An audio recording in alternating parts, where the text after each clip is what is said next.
আলোচনা শেষে আব্দুল আওয়াল মিন্টু এক আইনজীবীর কাছে তেরে আসেন, জহিরুল ইসলাম মুসার দিকে তেরে আসেন, তেরে উনাকে ব্লাডি সিটিজেন হিসেবে উনাকে বলেন যে উনি একটা ব্লাডি সিটিজেন।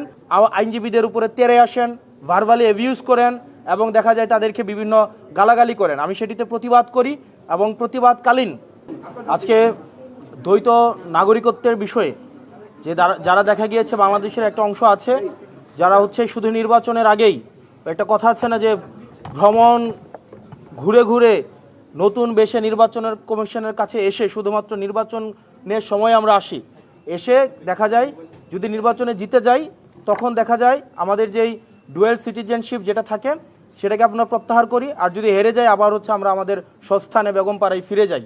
এই প্রবণতাটা কিন্তু আমাদের অনেকের মধ্যেই আছে।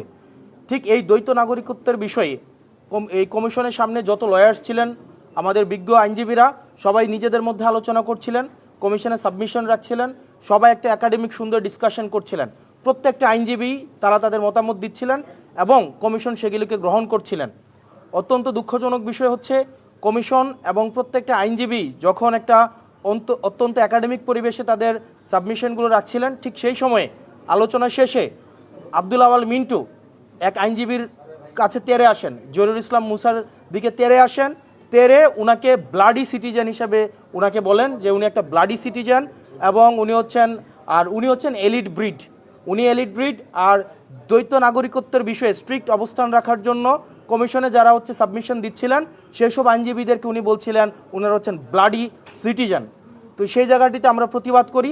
দেখা যায় সেখানে আব্দুল আওয়াল মিন্টু আইনজীবীদের উপরে তেরে আসেন, ভার্বালি অ্যাবিউজ করেন এবং দেখা যায় তাদেরকে বিভিন্ন গালাগালি করেন। আমি সেটিতে প্রতিবাদ করি এবং প্রতিবাদকালীন আব্দুল আওয়াল মিন্টু সাহেবের ছেলে জনাব তাবিত আওয়াল উনি ওনার বাবাকে কমিশন থেকে নিয়ে যান এবং এই বিষয়টি নিয়ে আমরা কমিশনের দৃষ্টি আকর্ষণ করি যে কমিশনের ভিতরে দেখা যায় কিছু কিছু প্রার্থী আছে এভাবে আইনজীবীদের বিরুদ্ধে তেরে আসে, আবার কিছু কিছু প্রার্থী আছে যারা কমিশনের বাইরে অন্য প্রার্থীদেরকে পিটাতে থাকে।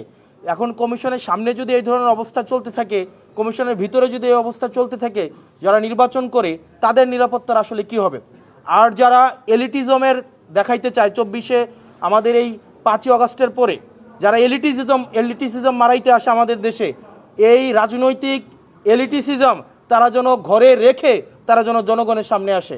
আপনি জনগণকে ব্লাডি সিটিজেন বলবেন, আবার ভোটের জন্য এই ব্লাডি সিটিজেনের কাছে যাবেন, এই ধরনের দ্বিচারিতা আমরা জনগণ সহ্য করব না। সকল ধরনের পলিটিক্যাল এলিটিসিজম 5ই এই আগস্টের পরে আমাদের 24 পরবর্তী বাংলাদেশে এই পলিটিক্যাল এলিটিসিজমের বিরুদ্ধে আমাদের এই লড়াইটা ছিল।